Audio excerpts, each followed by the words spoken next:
Hello everyone, सभी बड़ों को मेरा सादर प्रणाम और छोटों को बहुत सारा आशीर्वाद और प्यार।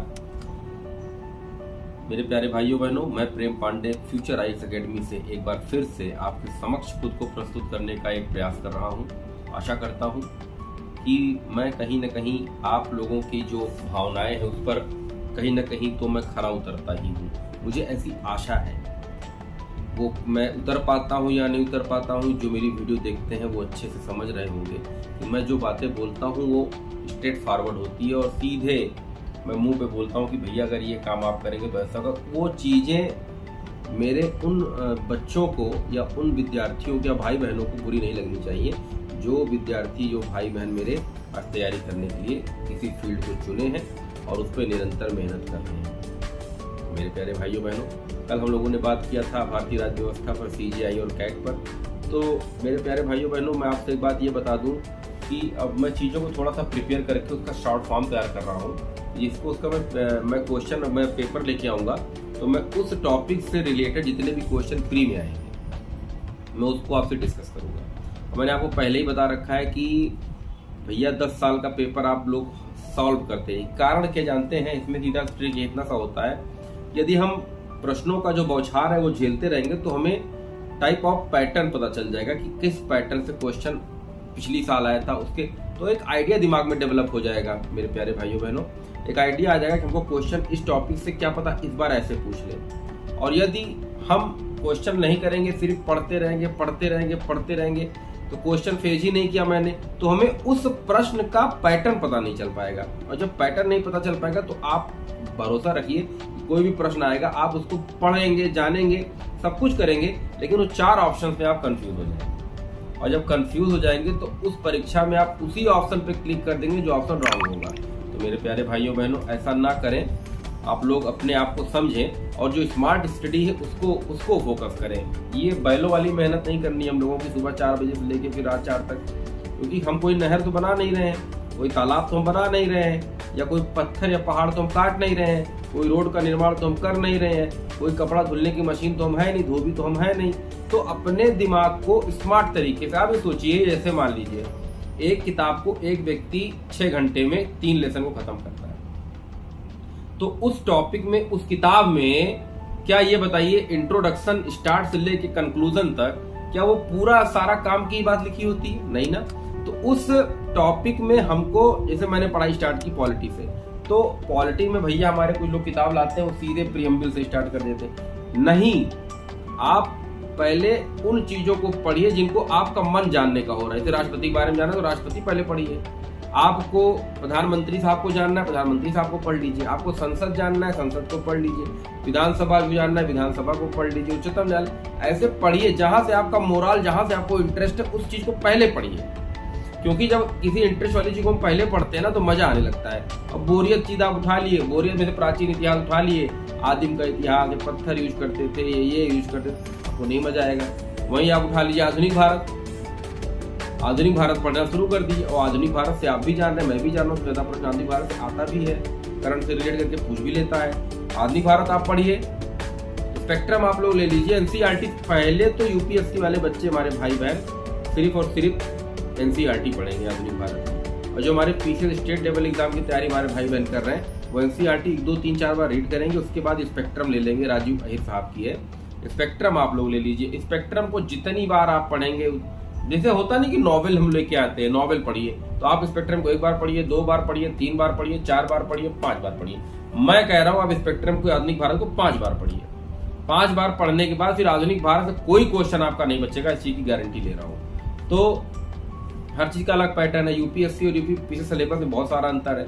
यूपीएससी एकदम कंसेप्ट पे बात करता है और यूपीपीसीएस भी अब थोड़ा थोड़ा आईएएस की नकल कर रहा है, वो भी कंसेप्ट पे ही बात करता है, लेकिन कंसेप्ट ज्यादा, उसके फैक्ट ज्यादा क्वेश्चन पूछ ले जाते हैं। तो आईएएस यूपीएससी बेस्ड है ऑन कंसेप्ट पे, और UPPCS other state exam based है अभी भी कंसेप्ट प्लस फैक्ट पे।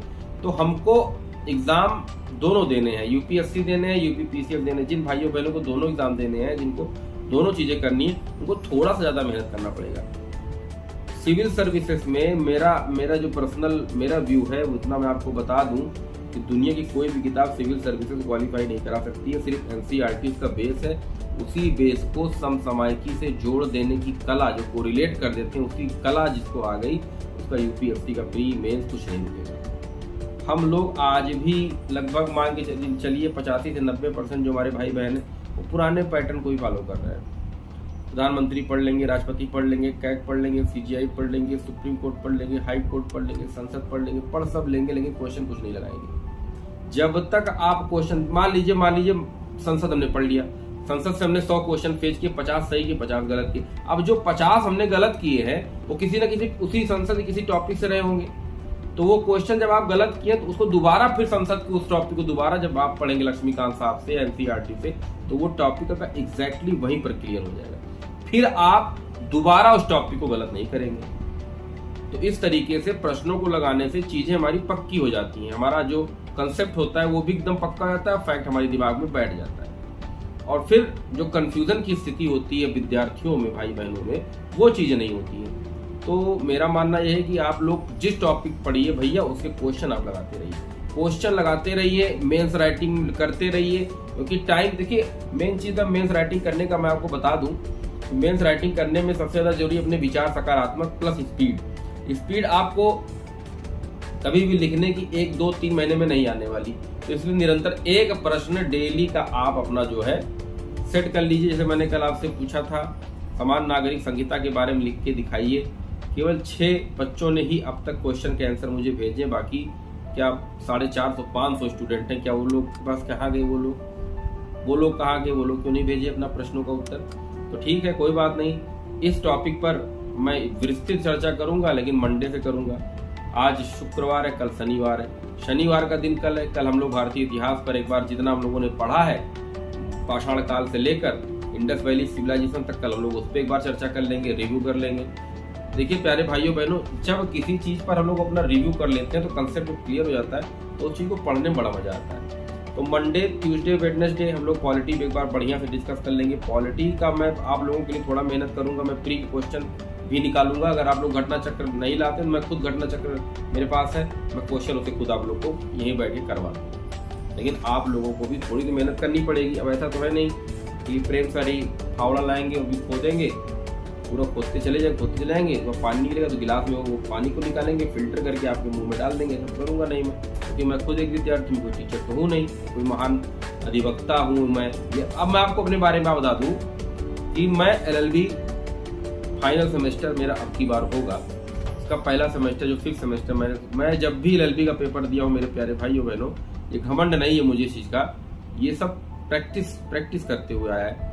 3 घंटे का पेपर होता है, आप लोग भी जानते हैं कि LLB का पेपर हो, BA का, ग्रेजुएशन का, किसी का पेपर हो, 3 घंटे का होता है। आप ट्रस्ट करिए, मैं उस पेपर को 1 घंटे 10 मिनट में खत्म कर देता, सारे क्वेश्चनों को खत्म कर देता, पूरी कॉपी 30 पन्ने की भर भी देता। अब आप बताइए, सोचिए स्पीड कैसी मेरी, ये मुझे भगवान ने आशीर्वाद देते जाओ तो था तो तुम्हारी स्पीड अच्छी, ऐसा नहीं है ना। मैंने उसको पढ़ाई किया अच्छे से, मैंने खूब लिखा है, खूब लिख के प्रयास किया। 3 घंटे भी लोगों को कम पड़ जा रहे हैं LLB के एग्जाम में, BA के एग्जाम में, BSc एग्जाम में, लेकिन 3 घंटे का पेपर 1.5 घंटे में करके आता हूं, और हमेशा हर बार नंबर मेरे हमेशा 70, 65, 70% से नीचे किसी भी टॉपिक में आज तक नहीं रहे हैं। तो प्रैक्टिस मेक्स मैन परफेक्ट, ये जो कहावत है कि आप प्रैक्टिस करेंगे तभी परफेक्शन आएगा, और परफेक्शन आएगा तभी आप सेलेक्ट होंगे।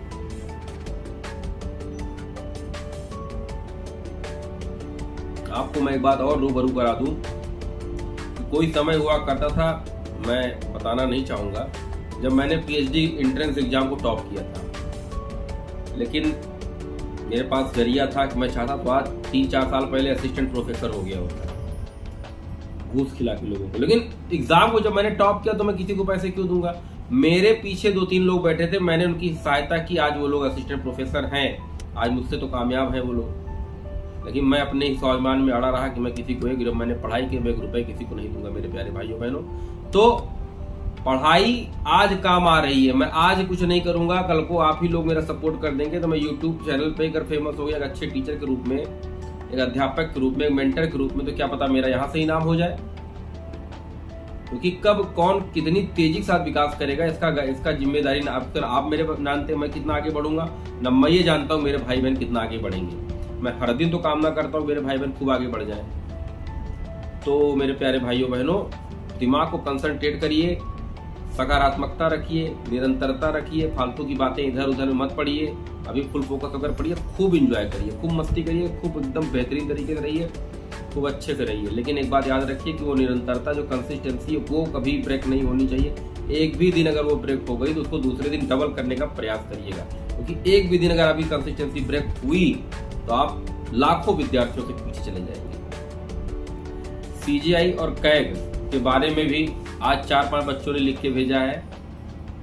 इसमें जो लड़की, क्या नाम है इसका, स्नेहा ने बहुत अच्छा लिखा है। स्नेहा को मैंने व्हाट्सएप नंबर उसने भेजा, मैंने उसमें स्नेहा की 2-3 लाइन जो बीच में गलत थी उसको मैंने उसी व्हाट्सएप पे उसके बता दिया था कि ये नंबर यहाँ पे, ये अपनी ये लाइन यहाँ पे गलत थी, बाकी क्वेश्चन की राइटिंग बहुत अच्छी थी। और ये स्नेहा लड़की भी शायद इंटर पास की इस साल, और बहुत अच्छा समय बेटा, यही समय है यूपीएससी में बैठने का, यूपीएससी को समझने का।